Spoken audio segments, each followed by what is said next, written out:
Super excited to kick this off today. My name is Arsh. I work at the Human Rights Foundation. I just wanted to give a quick thank you to all the organizers, Andre, Anna, Marseille, everyone. They did a great job. Let's get a round of applause for everyone.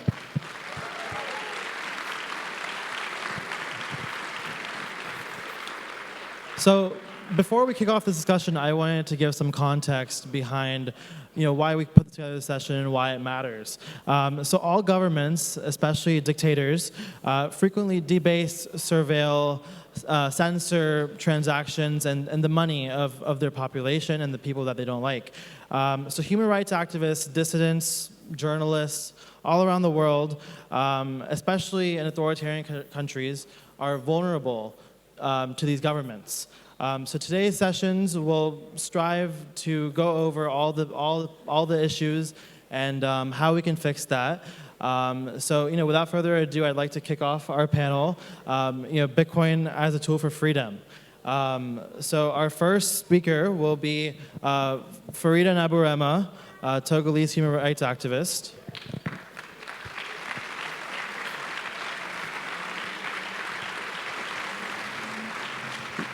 Lynn Alden, founder of Lynn Alden Investment Strategies and general partner at Ego Death Capital.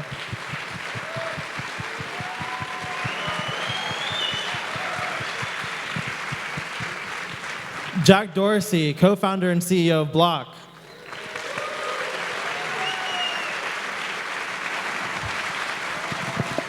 And moderated by no other than Alex Gladstein, Chief Strategy Officer of the Human Rights Foundation and the Oslo Freedom Forum.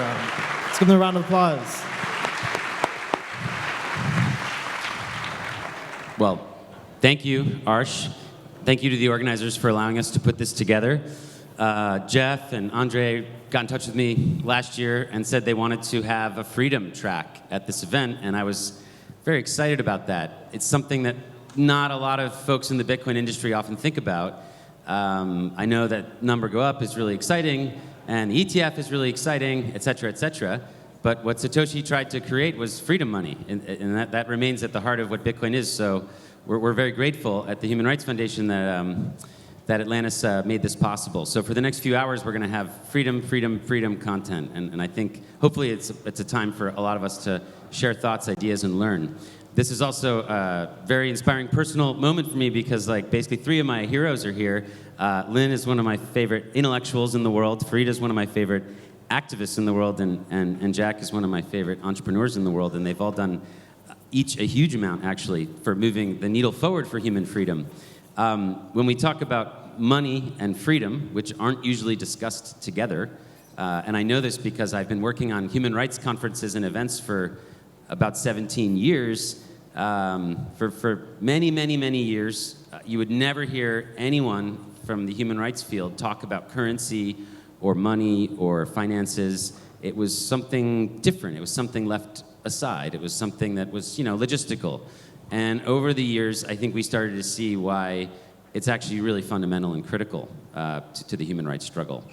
And in her book, Broken Money, Lynn traces the history of how money evolved through time as different technologies came onto the scene. So I figured it would be great for her to start with maybe an overview from the book and her own thinking and writing of how money evolved from something that was, at one point fairly neutral to something today that's become really quite a system of control. I was really struck by that when I read her book. So maybe we can start with that, Lynn. Sure, and just like you mentioned, money and freedom aren't often kind of thought in the same thing. But in Broken Money, I had a whole section focused on financial freedom, which is somewhat unusual in a book that's specifically about money and monetary technology and monetary history. But I feel like they're so interlinked, you can't exclude it if you're trying to give it the full treatment. And so the thing I emphasize in the book is how technology, as it changes over time, it shifts kind of the incentive structure and takes power from one group to another group kind of in terms of what is easy to do. And so as an example of that, one form of freedom is basically freedom from surveillance, basically having some degree of privacy over your financial transactions and all those sorts of things. And the technology that came over time shifted kind of the burden of where that goes. So if you go back to the 1800s, a lot of transactions were naturally private, And even the most like authoritarian leaders, the idea that they could surveil everybody's transactions is not even a realistic thought to them, right? But as over time, as the telegraph came out and transactions started moving around the speed of light, and physical gold couldn't settle that quickly, things started to centralize on more and more centralized layers. Basically, the history of money and banking is that almost every friction of money that people ran into, they solved it with another layer of centralization. They said, okay, if me and Alex are trying to trade, for example, we can both be part of the same financial institution. I can just tell the bank to send money to him. And then if our banks are not connected to their banks and they want to send money, they can have a deeper banking layer, just kind of making that more and more easy. And so, but as that developed, it made things very efficient, but it also meant that they became very centralized controlled and very centralized surveillable. And so the power structure shifted from, it was just inherently hard to block transactions or surveil transactions. And as things became more digital, as they became more centralized, the burden of proof's almost the opposite now. If anyone wants financial privacy, they're kind of thought of as like, why do you need financial privacy? The default has shifted towards ubiquitous surveillance, ubiquitous control. And you see, for example, central bankers, when they talk about things like anonymous payment, they view it as inherently threatening, when not that long ago, that was the default, and anything else would have been perceived as weird. And so I think that the technology aspect and somewhat of the inevitability of it isn't necessarily discussed enough. And what I think's powerful in the current era is, for the first time, we have technologies that can make money more efficient and also more decentralized and hopefully more private over time as well. And so, for a century and a half, or really for several centuries, the whole history of banking, constantly more and more centralization. And this is kind of a major pivot point where it's the first time you have truly credible ways to decentralize some of that stack that's built up. Maybe not every part of it everywhere, but some of the core things can certainly move more to the edges and be less censored, less surveilled, less controlled. And I think that's a really powerful thing. And I do think that human rights groups around the world should lean into that and see the importance there. In your book, yeah.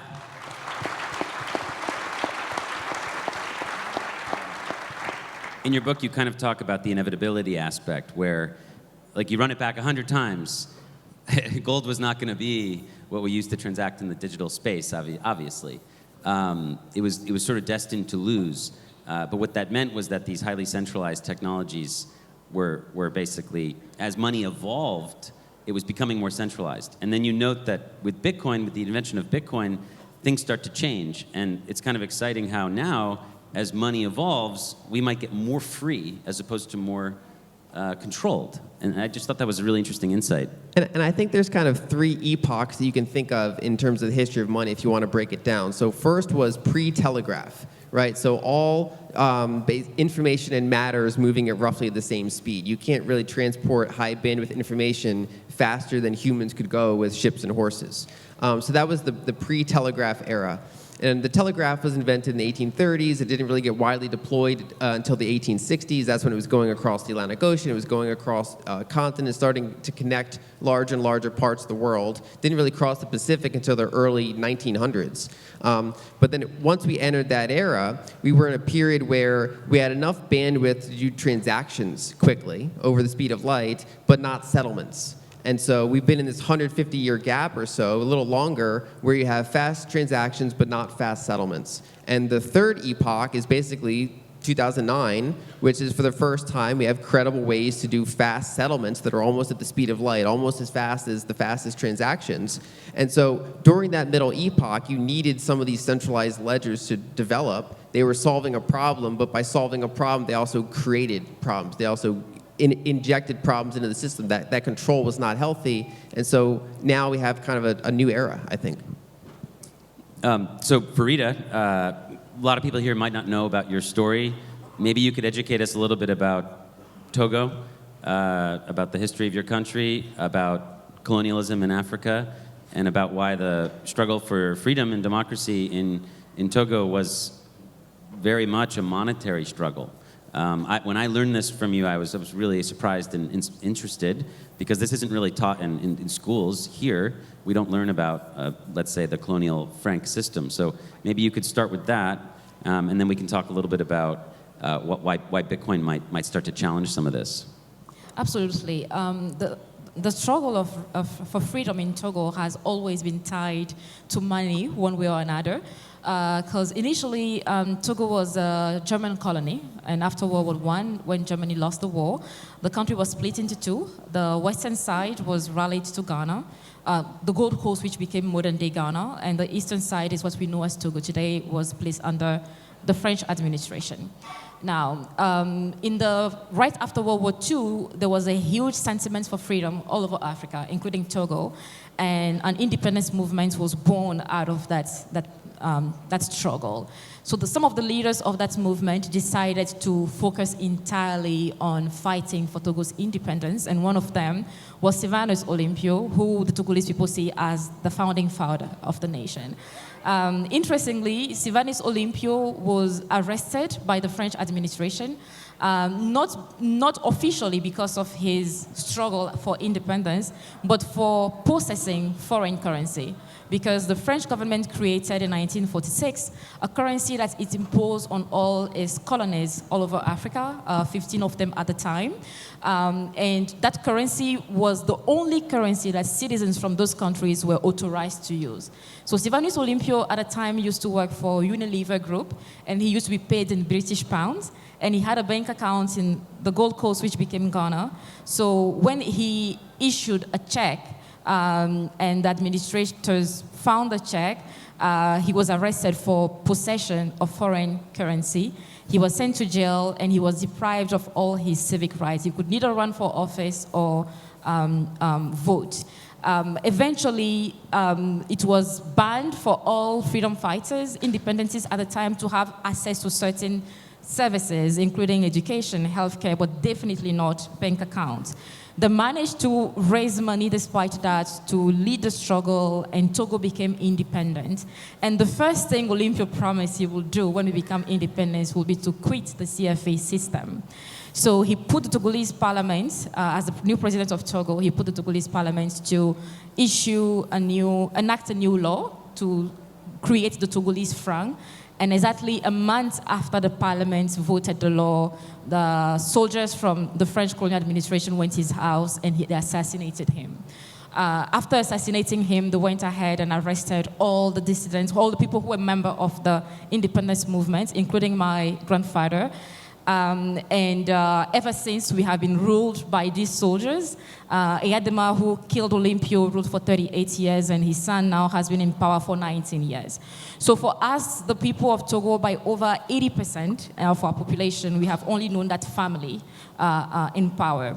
So it became clear for us that it was important for the French administration to continue maintaining the colonial CFA system. Why? Because it offered them a lot of perks. The first one is that we were obliged to put all of our gold reserves in the Bank of France. So all of those 14 nations still have their gold reserves in the Bank of France. Our money is printed by the French government, and we don't have the flexibility like other central banks that can sometimes choose to adjust their monetary policies, sometimes for good reasons, sometimes for bad ones, but they still have that liberty. We don't have that one.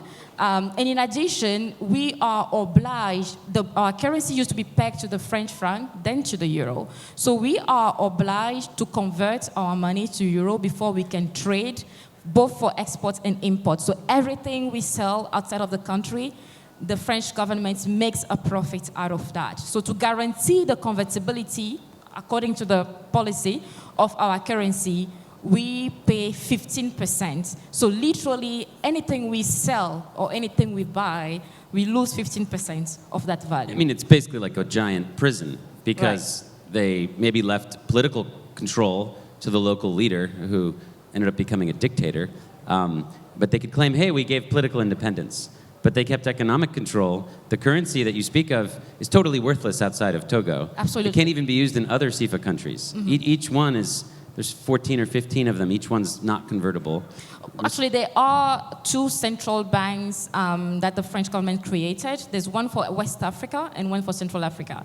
So the CFA franc for West African nations, 8 of them are the same, and the one for Central African nations, right, but if you're in like Gabon and Senegal, it doesn't even work. You cannot even convert. The point is, at every point they try to extract a fee. Right. And if you happen to leave some CIFA in your pocket and go to the United States, worthless. It's useless, yeah. And every time you want to go into the euro, when you leave the country, they take a fee. Absolutely. And what was really staggering for me to learn is that between 1945 or 6, when the system was created, and the end of the 1990s, the currency was devalued against the French franc by Right. 99% or more. Actually, 200%. Well, meaning it lost 99% of its value. Initially, yes. Yeah, like meaning it basically got completely drained of its value. And what that really means in human terms is all of the work that the people put in Togo to do things was stolen from them. Like all their labor was stolen from them. Like if you work and you put your time into a currency, the value of your labor, you expect it to hold some value. But over time, generations of people in these in countries like Togo, that was actually stolen from them. So when we talk about the increasing centralization of money, we can see it has had, tremendous harm. In the CIFA zone today, there's like 15 countries. Almost every single one of them is at the bottom of every single possible development index. Not a single one of them is democratic in any meaningful way. It's a real tragedy. Now, tell us a little bit about why you ended up having to use Bitcoin and why you think Bitcoin actually might be a challenge to this kind of colonial system, which might be a big shock to some people in the audience who have kind of identified Bitcoin as this libertarian thing, and maybe not have thought about it as a anti-colonial type thing. Yeah, sure. When I started using Bitcoin initially, it wasn't a tool. It wasn't seen for me as a tool that can help us fight monetary colonialism. It was a tool we needed to send money safely as activists fighting the regime. So I founded a movement called the Farmers Go Movement in 2011. I was still young, 20 at the time. And it was a movement of young people that were determined to bring an end to the military regime in Togo. Eventually, the movement grew and blew, and we got to a point where we are having hundreds of thousands of people protesting, demanding change, and we were in the street for months. So at the height of those protests, the government was tracking all the leaders of the movement. I had to flee the country and many others as well. But many people were arrested simply because they sent money to the movement, either a donation via a bank transfer or even a donation via Western Union for those in the diaspora. So they were surveilling and monitoring the banking system. Absolutely. Yeah. So they were able to track who was giving us money, and they went after them and jailed them. So it became clear to us that we could no longer continue sending money the way we were used to.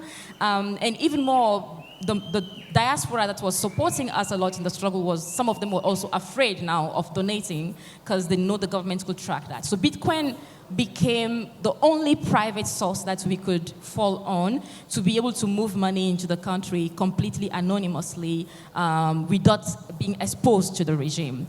But in the course of that, the connection became clear that one of the main reasons why we are fighting this regime is the level of poverty and inequality that their corruption and mismanagement has brought upon us. But that their presence is even caused by the fact that an establishment needs them there, provide them with military equipment and resources to continue oppressing us. So it is clear that we have to some extent, suffocate the regimes financially, but to find an alternative to the existing colonial currency that was imposed on us. So that's when the political connection with Bitcoin was established, and we understood it could be a tool we can use for our liberation. Yeah, because in your case, yeah.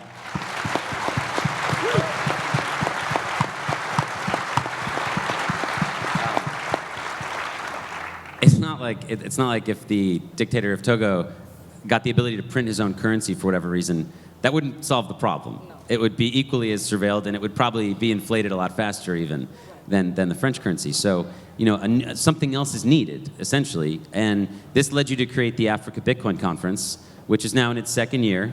It's amazing if anyone's been there. It's a great event. Yeah, let's hear it for the Africa Bitcoin Conference. Hopefully you all can attend later this year for the third edition. What was the driving force that led you to become a user of Bitcoin to become an advocate for it? Like, what was that moment like for you? I will say that initially I was a little afraid about discussing anything money with people because as an activist, there is always this attempt from the regime to try to say that they are doing it for the money, and once they have the money, they will be quiet. So activists in general tend to distance themselves from money conversation. But then it got to a point where we realized that in the end, what are we fighting for? We are fighting for political and economic oppression and inequality. And we cannot have that conversation without money. So we have to bolden up, be willing to talk to our people about why the existing monetary system is preventing them by all means to build wealth or to even keep the little that they are making, because every year inflation happens, but in addition to that, our currency also depreciates. So they lose on each side. So it became, to some extent, a mission to explain to our people that we cannot win the ideological war without the monetary war. And the Bitcoin is both money, but it's also an ideology. It's a philosophy you have to abide by. So it's not just about using a tool to move money safely or accumulating wealth. It's about establishing a system that does not devalue you as a human being. It is the first currency that we have that provides everybody the same equity. Anybody who has Bitcoin in Togo, their Bitcoin will be worth the same thing as somebody who has Bitcoin in the United States. But someone who has a CFA in Togo is de facto cheated on by the system, because whatever they want to buy, even in the equivalent rate in the dollar, they have to pay a fee for it. So we are penalized because we are born in specific spaces. So Bitcoin becomes that specific tool that gives us, for the first time, political, economic, and ideological equity.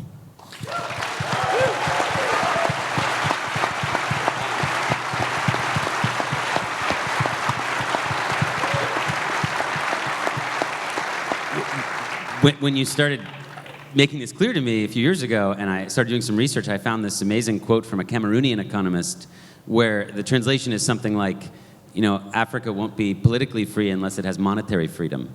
And I think your arguments are animating that today, which is pretty amazing. I'm sure he would have really loved to see Bitcoin, actually. So Jack, we've gone from the system that Lynn and Farida have talked about, which is basically proprietary money, controlled by single point of failure, controlled by regimes that often abuse the people. What is the big idea and implication of moving to open source money that's not controlled by a government or a corporation? And how do you see that playing into the struggle for freedom? Yeah, and by the way, if you haven't been to Farida's conference in Africa, it's definitely worth going to. I went to the first one, and I will go back hopefully this year whenever you set the date. Thank you. It's worth the trip, and it's a long way for a lot of you. And I know a lot of you took a long way to show up here, but if you really want to feel the necessity of Bitcoin and where it can really impact people, go to Africa, go to South America, go to Central America, and talk to the individuals and the entrepreneurs and the people working on open source. That to me is the reason why open source is, because it increases the number of people who can participate, purely. It's not closed off. You don't have to submit a resume. You don't have to go to a particular school. You can read some code. You can learn it. You can have a good idea that could be accepted and could change the course of how people use the money. And for people who are able to get a chance to fix their own problems on the same level playing field that we have in the United States or that Western countries have, and we're all using the same system that's completely open, that's verifiable, that we don't have to trust. We can actually read the code, or we can learn how to read the code, and we can, again, submit and even potentially make it to Bitcoin Core to change it. That's a very powerful idea. And for something as fundamental as money, to be able to work on a money system, on a financial system, where you don't have to get permission from Visa, MasterCard, the banks who have shut activists down, not just activists, but aren't even letting, half, if not more, the population to even transact with them. And that means they can't even participate in the economy. And the fact that Bitcoin exists, they can participate in a global economy instantly with just with a cell phone, which most have at least one degree of separation to access. But then take it to the next level where they can actually contribute to this system and make it better for them to help them solve their own problems. It's pretty powerful. And there's no other, I don't think there's anything more fundamental, more consequential, obviously, we all believe this, than being able to fix the money and actually make it work for people who have been under these pretty draconian regimes, such as the CFA and what France is doing. And now, you know, Bitcoin truly is hope, because you see an exit, you see a doorway, and not only that, but you can help contribute to make it work for you, which is incredible.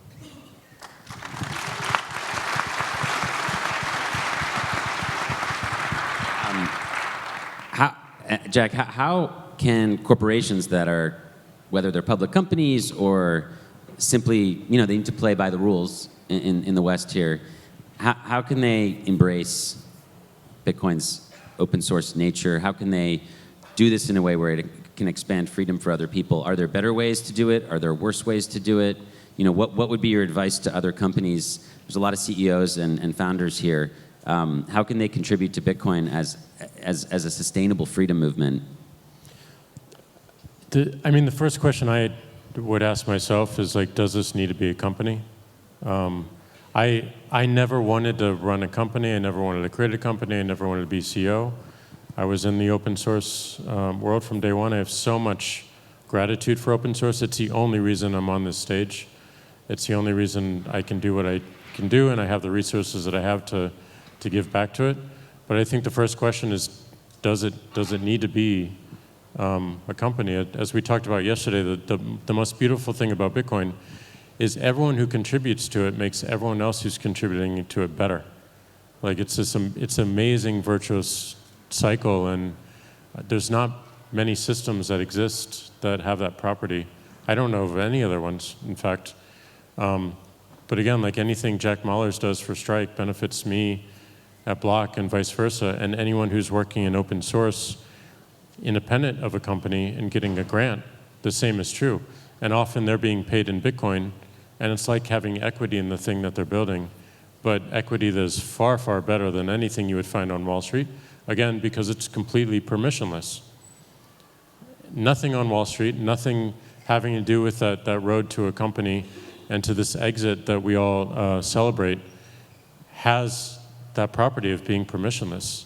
Once you choose to start a company, you're choosing a very, very particular path. And when you choose to hire people, you have one of two choices. You pay them with cash, which can be a lot for people that that are great, that you want to bring in, or you pay them with some revenue share or equity in the future. Once you go down the equity path, you're either being acquired or you're going public, right? And once you go public, all along the way you have these incentives, but as soon as you get public, you have all these shareholders and all these short sellers and all these other random characters in the world that only care about one thing, which is growth at all cost and margin.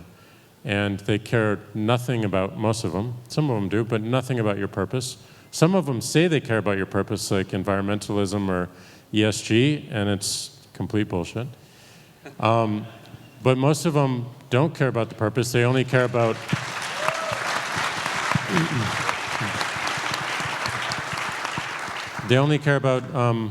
you increasing your margin and increasing the value of the stock, which is valuable, but it's not why we're here, right? And it's a trap. So the only thing that I can figure out is, how do we make our company a hybrid?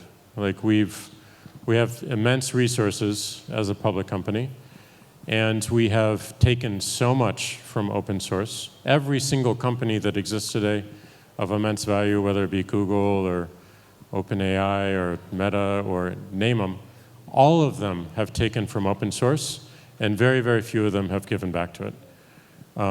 Certainly not enough. Every single device in your pocket is built on open source. All of it has a tie back to Linux at some point, right? And how many of those companies have actually given back to Linux? Some of them have, again, but not most of them. So how do I build my company such that soon, within a matter of years, like 50% of our development, if not more, is actually also open source, or as close as we can get to it as possible, especially if we're building for Bitcoin, which demands it. It demands the don't trust, verify. It demands the fact the only way that these things are going to be trusted is to be open, is to be transparent, and is to give the code away because, again, like anyone who has a better idea than us and all of our bureaucracy and bigness as a company, it's going to benefit us in the long term. If they're building for Bitcoin and they're trying to make it truly better and make it more accessible to more people around the world, it's going to benefit our company and vice versa. So that anything that we can amplify that model with, which Bitcoin provides this amazing canvas for, we're down for. Woo!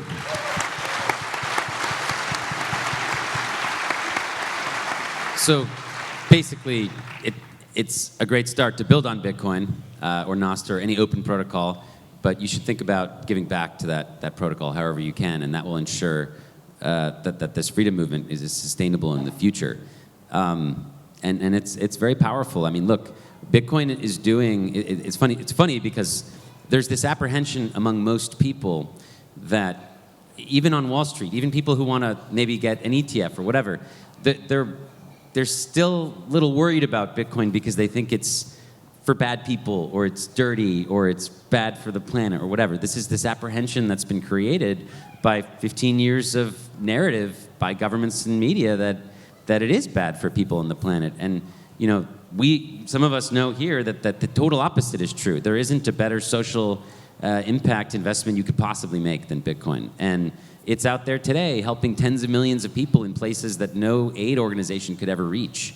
And part of the reason why that's so hard to understand for people is they never encounter like specific examples of why money is actually a tool of repression often. And Lynn, you've been pretty instrumental, I think, for a lot of people in giving real-world examples of this, right? Things that you've seen. So, for example, maybe you could talk about a country, perhaps Egypt, what's going on there. You've written some about that.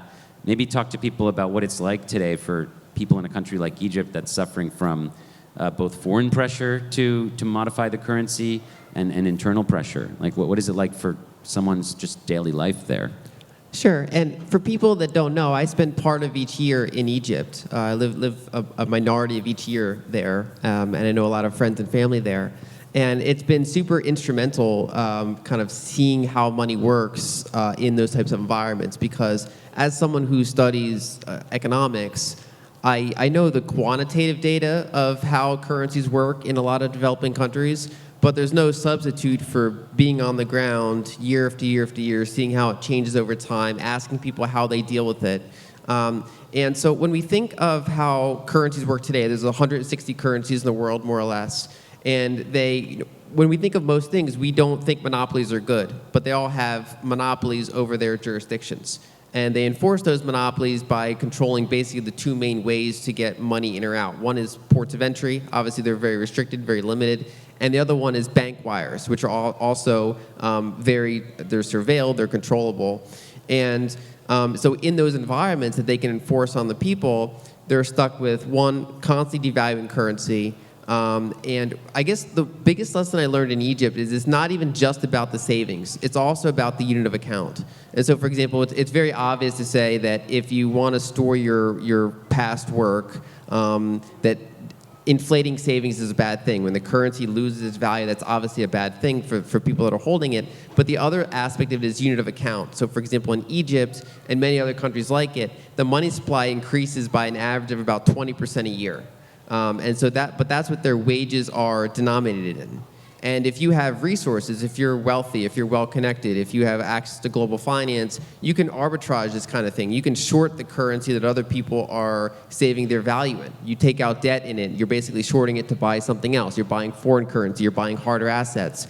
Whereas those people are earning what is now basically increasing in supply at a rapid rate. And so it puts them on a constant treadmill. Every single year, if you're in this country and you didn't get a 20% raise in your wages, you're getting diluted. Your share of the network's getting diluted. If you're a small business and you're not raising your prices, and you feel bad about raising prices because you know your customers, but if you're not doing it, then you're getting diluted from the system. If you're a landlord and you just own a spare apartment and you're renting it out, if you're not constantly increasing your prices all the time for your rent, you're getting diluted as a share of the network. And so it kind of shifts the burden of effort from the status quo. Like if you have sound money and you make wages, the status quo is on your employer trying to, change it, right? You're coasting on the wage that is, but if money's always inflating away, the burden of effort is always on the least powerful to try to increase just maintain their share of the network over time. And so I think the biggest lesson I got from that is seeing that it's not just the savings, it's also the unit of account and the constant treadmill that it puts people on. And every country is at a different speed. So in the United States, money supply goes up on average 7% a year. And so people are on like a 7% annual treadmill. If you're not constantly increasing your savings, your wages by that amount, your share of the network is diminishing and going to somewhere else. If you're in many countries around the world, it's double digits. In some of the worst cases, it's triple digits or outright hyperinflation. But even in those middle environments, just the fact that you're high single digits or low double digits, and that burden of effort just compounds every single year. And it's always the effort's always on the people that have the least resources to deal with it. And it's interesting because oftentimes the financial media uses euphemisms to talk about monetary phenomena that hurt a lot of people. So they'll use this term structural adjustment, right, to describe, what typically is in the back pages of the FT. This country's undergoing a structural adjustment. And you're like, oh, okay. No, but what that actually means is usually, number one, a massive currency devaluation, and those people aren't getting a raise in the corresponding percentage. And I was so struck by this when I visited Malawi a few months ago with a few of the people here at this event, and we arrived about 6 weeks after a 44% currency devaluation. So this was a decision undertook by the government in consultation with the IMF and a few other IFIs. And this is a country where people don't have easy access to dollar markets like Argentina, for example. People save in the paper currency, the kwacha, and that's about it. They don't have any sort of access to any kind of other, savings instrument that can really protect them.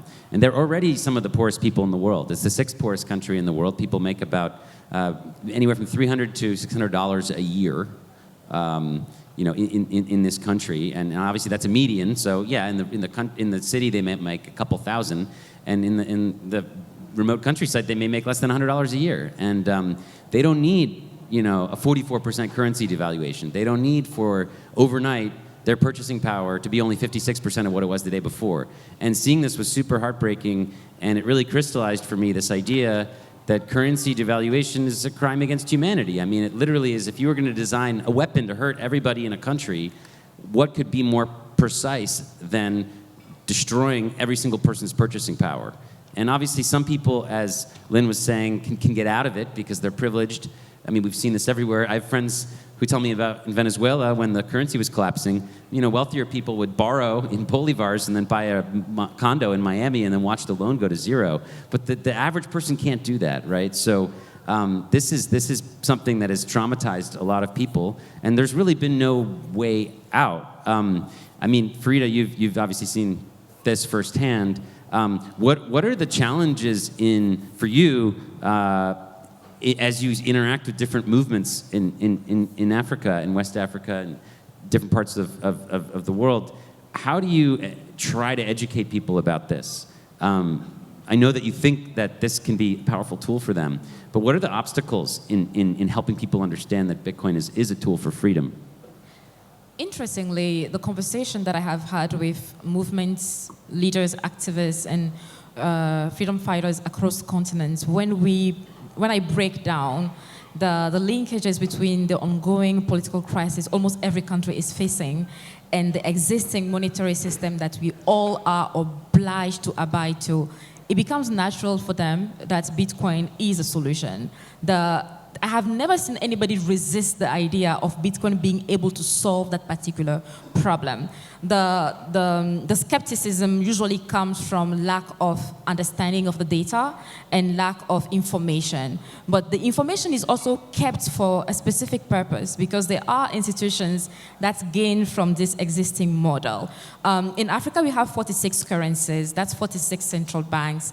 The CFA countries normally have a model that should be a positive one if the money was being kept by the citizens and if we had functioning and real democratic governments, but it's not the case. So the problem that we have is that our nations borrow in foreign currencies. For most countries, up to 60% of their external debt is in dollars.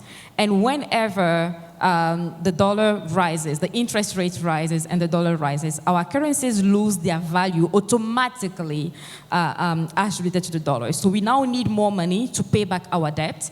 And of course, these are nations where people are producing very little. A lot of the money that was borrowed was used by politicians, was stolen by politicians and government officials and invested in a project that didn't really yield any benefit.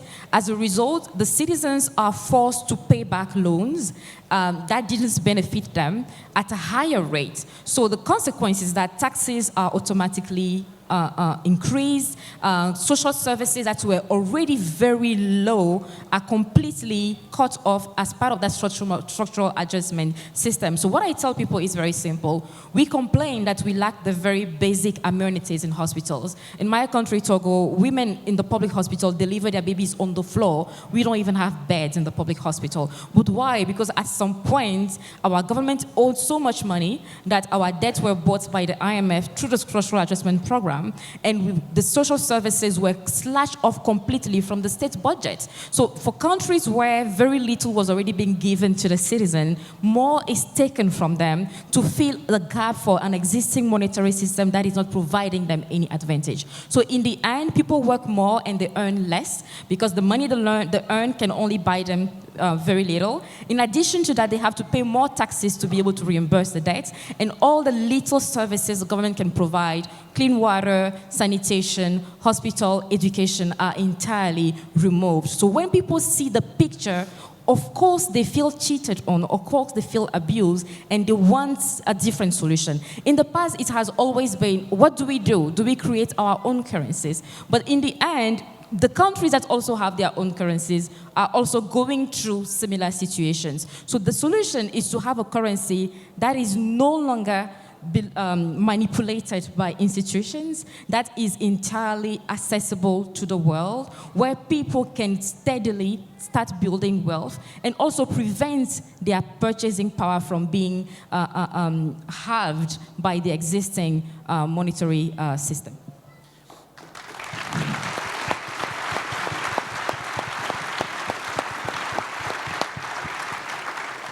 We're going to hear a lot in the next hour or two about individual micro cases of how Bitcoin helps people, individuals.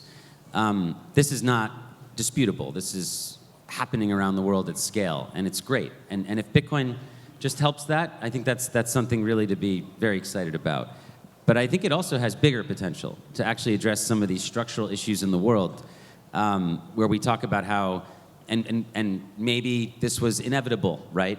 Due to markets and politics and technology, maybe we were always going to have one currency that was dominant, right? Because people prefer maybe one currency for ease of business, like they prefer maybe the English language. But whether or not that was intentional, it has created a very unequal world where 4% of the world's population gets to determine the rules for everyone else. And some unelected group of people in Washington get to decide the cost of capital for people all across Africa, even though they've never even heard of these people or they're not relevant at all to their life. And, I think in one way we can all understand how the old system, the legacy fiat system, is very primitive in many ways, right? It's like when you send a bank wire and then you send Bitcoin, you realize how superior Bitcoin is, right? I think, but we might even start considering how archaic the existing system is at the global scale too, where maybe 100 years from now, people will look back and say, how crazy was it that one country issued and controlled the currency for everybody else? And I think that's such a powerful vision. But Jack, it's going to require constant work to get there, right? To maybe see that world. Some of us think that, hey, as long as governments keep censoring and devaluing and inflating, Bitcoin will be valuable. But there's risks to Bitcoin, right? There's risks to its decentralization. There's ways for it to go wrong. How are you looking at trying to address some of those vulnerabilities today, whether through donations or investment? What are some of the vulnerabilities you see, and what are some of the kind of cooler ideas you've seen about how to address those right now? Obviously, mining being one area you might want to comment on, but just in general. Well, I mean, we put a lot of emphasis on the governments, but it's also the corporations too. I mean, it is the financial institutions and the banks and just the control they have and the lobbying power they have over the government. And I think that is just as much a single point of failure as anything else. So how do we address it? I mean, first, like we invest in, even if we have a business in a legacy financial system, we invest in the future, and the future is Bitcoin, and invest in the future as it being our go-forward financial system that we can build our products for. Like when we started Square, it was super unfortunate in comparison to Twitter, because we could not be an internet company.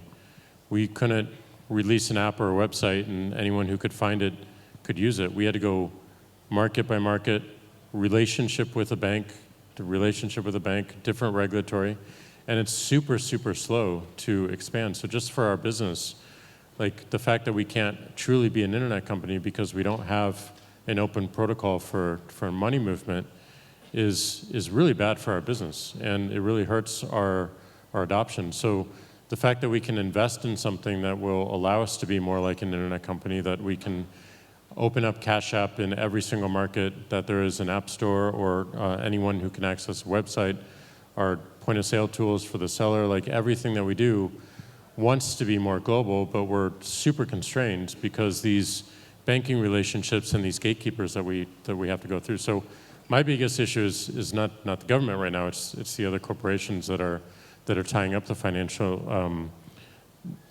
activity.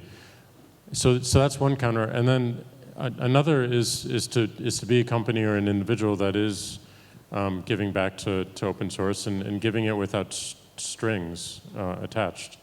OpenSats is a great organization that is completely denominated in Bitcoin. They're fully passed through. I can donate money to them. They instantly convert it to Bitcoin, and they pay their grant recipients in Bitcoin. And they go through this incredible vetting process to go and vet both Bitcoiners and Bitcoin developers, but also folks that are now working on Nostr. And on the Bitcoin side, I think the biggest thing that I heard when I talked with developers who weren't at companies but wanted to work on Bitcoin or Nostr is I need more of a long-term view on this. Like I can't just take a little grant and then spend all my time searching for the next grant. I have a family, I need to feed them, I need a year or 2 years or 3 years. So now a lot of these organizations like OpenSats and Brink are doing long-term grants, as you would expect, joining a company and getting a long-term, 4-year vesting equity grant. But now you don't have to go to the company. You can actually work on what you want to work on, and you still have this like long-term view. And we all know, like any developer in this room, it's very hard to do anything meaningful in under a year. Like it takes years to do something that really lasts. And it's really important that we have more, and we're pretty dependent upon just a few of these grant organizations. HRF is obviously another one. We need more of these. We need a lot more. We need more diversity, because we don't want to be in a situation where any of these entities, whether it be OpenSats, HRF, or me, can push an agenda that we might have, and actually start having strings into the grant process. These needs to be up to the developer. We like what they're doing, we're pushing it, but another potential central point of failure is how Bitcoin developers get their money and Nostr developers get their money. And if we want more and more people to choose the open source path and not have to go to a company, we got to have more diversity within the funding sort. And there's a bunch of people who've made a lot of money on Bitcoin and Bitcoin companies that hopefully should be giving more to the ecosystem and should have some sort of percentage, whether that be personal or as a company, so that everything that they benefit from and all the money they've made is actually reflected in the work that people are doing to make it even better.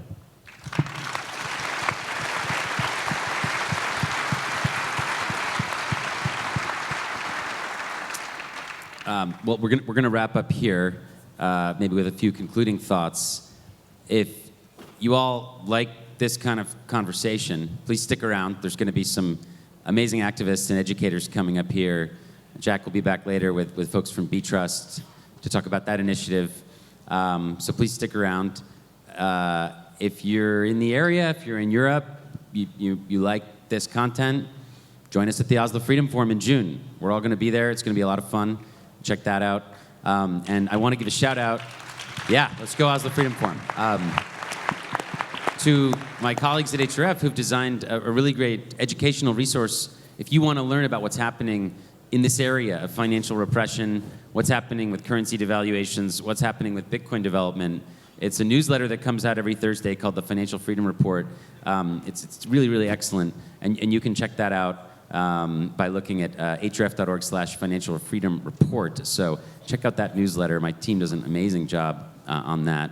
And with that, maybe just one last final thought, maybe from each of you about, how this thing can continue to empower people. What advice do you have for folks who want to get engaged and help, again, Bitcoin remain a tool of freedom? I mean, I think Bitcoin as open source money is choice. It introduces choice into environments that historically have not had choice. They've been in this monopoly control. They go around the ports of entry, they go around the banks, they go peer-to-peer, and they go across the borders. And anything that you can do to add to Bitcoin anyway, how to make it more private, how to make it more scalable, how to make it more trust minimized, how to make the UX better, how to educate others around it. Any small part that people can play, like Jack said, any small part that someone adds to it strengthens everyone else, and that's a very virtuous cycle. So I know everyone here has talents that they can add to the network.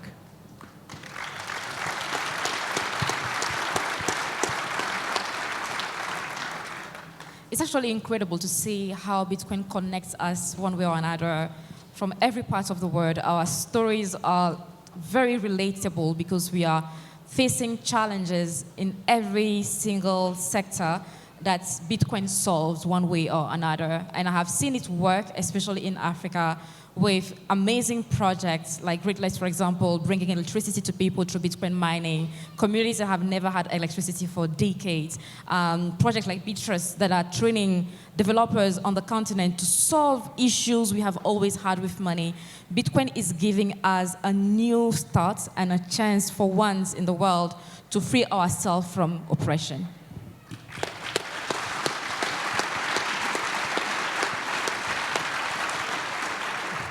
I think the biggest thing you can do is ask a question of an activist. Just start learning and asking questions and being curious. You're gonna have a bunch of them come up on stage next. So just take some time and ask questions. It doesn't have to be in person. It can be online through X or NOS or Twitter or like whatever. But just reach out and ask questions and learn because it'll change your thinking, and no matter what, it's gonna make your thinking a lot better.